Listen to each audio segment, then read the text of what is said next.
Yo, what's going on guys, Arekkz here, welcome back to another Monster Hunter World video and another episode of Mix Set Monday, the series where you guys submit your mix sets that you've been working on, and each week I pick a few of my favourites and showcase them in these episodes with the full credit going to you, of course. If you missed last week's episode, then I shared a light bowgun set, pretty handy if you guys picked up the weapon recently following yesterday's tutorial, as well as a fun exhaust switch axe build and a KO bow set. But this week we're turning our attention to the Longsword, Lance and Heavy Bowgun.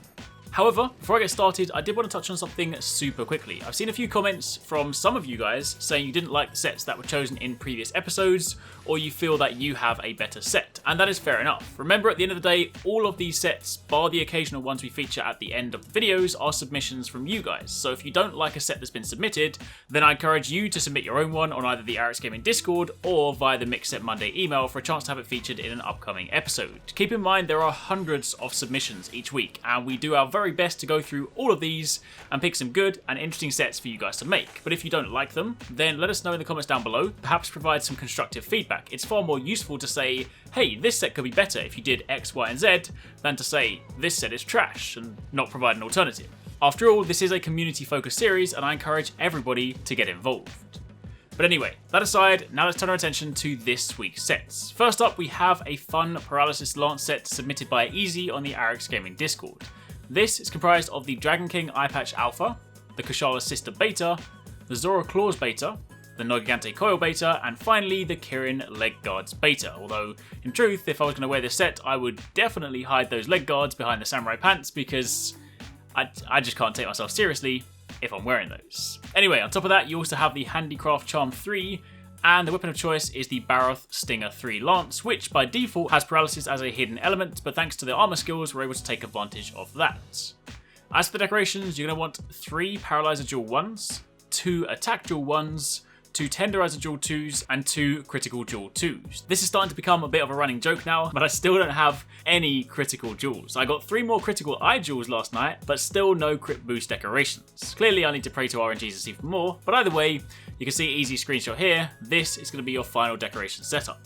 With all of this in place, you'll have Handicraft level 5, giving you plus 50 on your weapon sharpness, and while the Baroth Lance doesn't have white sharpness, this at least maxes out your gauge, allowing you to remain in blue for much longer. You also have Attack Boost level 4, keep in mind I only have 1 attack jewel, but with the second in place, you'll then have level 4, meaning you get that 5% affinity plus the 12 attack on top. You also have Paralysis Attack level 3, giving you that additional 20% build up, and given how the Lance allows you to stick at a monster's side and maintain unrelenting attacks, this is really going to help you proc that Paralysis status more often.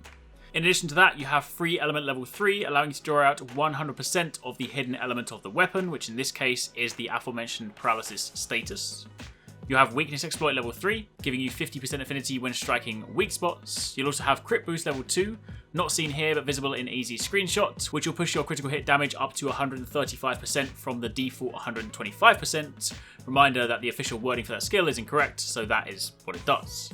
So all up, you have a set that allows you to put out some good damage thanks to Weakness Exploit, Crit Boost and Attack Boost, but you're also able to dip into the hidden element of the Baroth Lance, paired with the supporting skill to paralyze your target more frequently. And while status application is typically done more so by the faster attacking weapons, the Lance's ability to essentially stay glued to a monster's side and maintain attacks gives you great opportunity to proc this status a good few times in a hunt. Now moving on from there to the Longsword set, this one is submitted by Elspeth, again on the Arekkz Gaming Discord, and this one is just a straight damage set for Divine Slasher.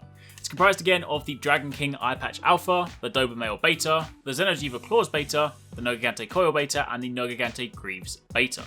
Your charm is the Handicraft Charm 3, and the weapon, as mentioned, is the Divine Slasher, although in my case, I haven't finished farming the final form, so this is the first form, but for the purpose of the video, it still works the same. Basically, it's the Arena Longsword, and one of the best picks if you like this weapon type. As for your decorations, you're going to want the Elementalist Jewel 2, a Sharpness Jewel 2, 2 Critical Jewel 2s, 1 Grinder Jewel 1, and a Tenderizer Jewel 2. Altogether, this then gives you Attack Boost level 4, again for that 5% affinity and 12 attack. You also have a level 3 Weakness Exploit for again that 50% affinity when striking weak spots.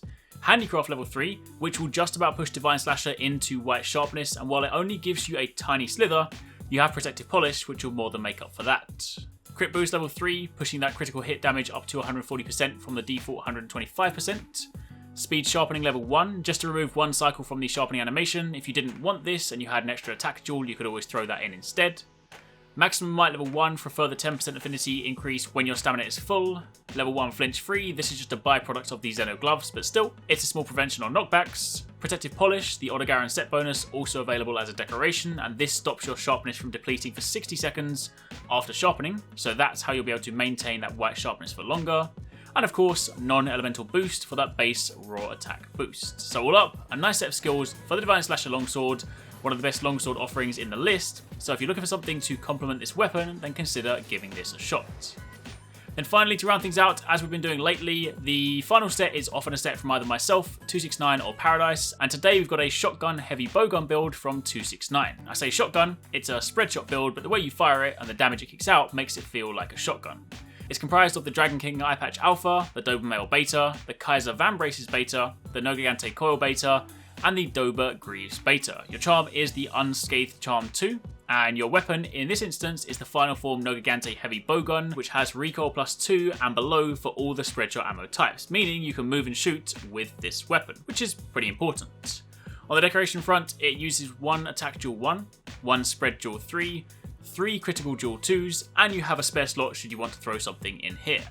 Altogether, this then gives you attack boost level 7 for that plus 21 attack and 5% affinity, max level crit boost again for that 140% crit damage up from the base 125%, weakness exploit level 3 for the 50% affinity when striking weak spots, peak performance level 2, that's from the charm, for a further 10 attack when at full health, and it's pretty easy to keep yourself at full health when using ranged weapons provided you roll incoming attacks. You shouldn't really have too many issues maintaining this a lot of the time. And of course, spread shots, since this is going to be your primary ammo type, so this gives you a power increase for this ammo. And quite simply, as you'd expect with a shotgun, you use it close range. Run up to the monster's face, or wherever is the weak spot, and unload your shots. Again, since you have recoil plus 2 and below, depending on which spread shot ammo you're using, you can move and shoot. And while Heavy Bowgun is a slower weapon, you're still mobile enough to dodge roll incoming attacks and reposition to land those big shotgun blasts. So, there you have it. Those are your sets for this week. Remember, if you liked them, consider giving them a try, and if you didn't, let people know in the comments down below, potentially how they could improve them, or better still, submit your own set. If you want to submit your own set, you can do so by emailing the details, ideally a screenshot showing the gear and decoration pages to mixsetmonday@gmail.com, or you can join the Arekkz Gaming Discord and submit them in the Mixset submission thread. We'll then pick some more for next week and share them with you guys. Also, if there's a weapon you particularly like to see a set for, similarly, let us know down below. But otherwise, thank you very much for watching, take it easy, catch you next time, peace out.